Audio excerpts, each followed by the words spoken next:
Petrus mempertanggungjawabkan baptisan Kornelius di Yerusalem. Rasul-rasul dan saudara-saudara di Yudea mendengar bahwa bangsa-bangsa lain juga menerima firman Allah. Ketika Petrus tiba di Yerusalem, orang-orang dari golongan yang bersunat berselisih pendapat dengan dia. Kata mereka, "Engkau telah masuk ke rumah orang-orang yang tidak bersunat dan makan bersama-sama dengan mereka."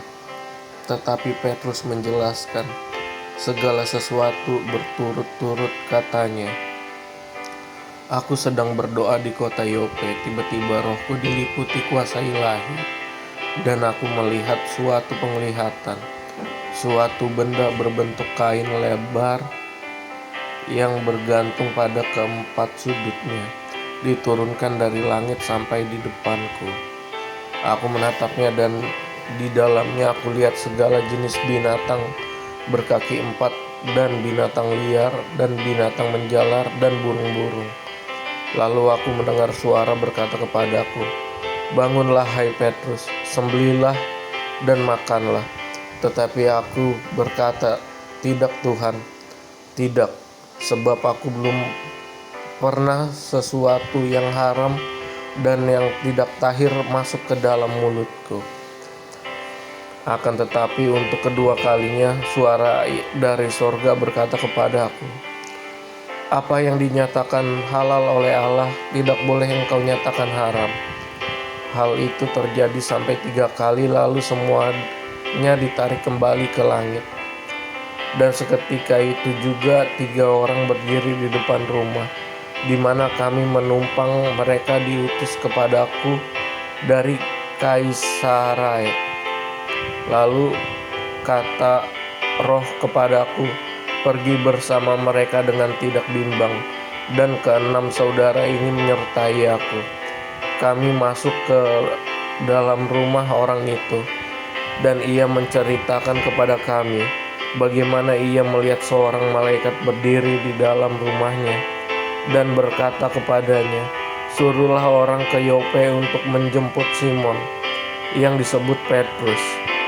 Ia akan menyampaikan suatu berita kepada kamu yang akan mendatangkan keselamatan bagimu dan bagi seluruh isi rumahmu.' Dan ketika aku mulai berbicara, turunlah Roh Kudus ke atas mereka, sama seperti dahulu ke atas kita. Maka teringatlah aku akan perkataan Tuhan, 'Yohanes membaptis dengan air, tetapi kamu akan dibaptis dengan Roh Kudus.' Jadi jika Allah memberikan karunia-Nya kepada mereka, sama seperti kepada kita, pada waktu kita mulai percaya kepada Yesus Kristus, bagaimanakah mungkin aku mencegah dia?" Ketika mereka mendengar hal itu, mereka menjadi tenang, lalu memuliakan Allah. Katanya, "Jadi kepada bangsa-bangsa lain juga Allah mengaruniakan pertobatan yang memimpin kepada hidup." Barnabas dan Saulus ke Antiokhia. Sementara itu banyak saudara-saudara telah tersebar karena penganiayaan yang timbul sesudah Stefanus dihukum mati. Mereka tersebar sampai ke Fenisia, Siprus, dan Antiokhia.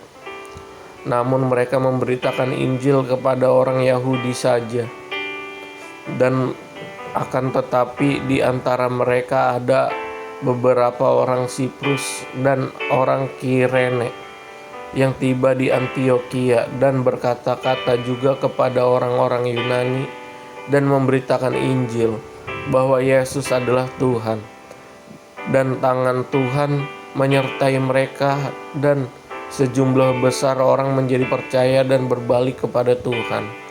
Maka sampailah kabar tentang mereka itu kepada jemaat di Yerusalem.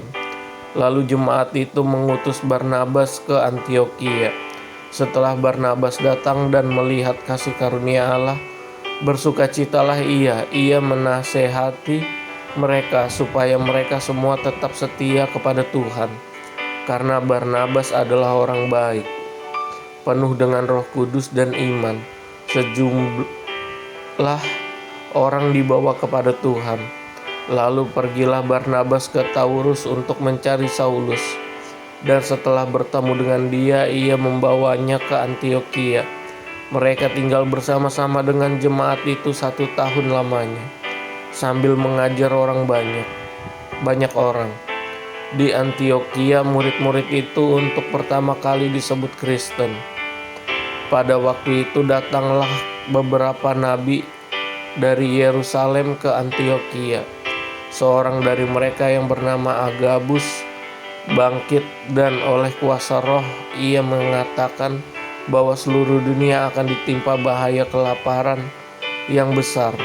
Hal itu terjadi juga pada zaman Claudius. Lalu murid-murid memutuskan untuk mengumpulkan suatu sumbangan sesuai dengan kemampuan mereka masing-masing dan mengirimkannya kepada saudara-saudara yang diam di Yudea. Hal itu mereka lakukan juga, dan mereka mengirimkannya kepada penatua-penatua dengan perantaraan Barnabas dan Saulus.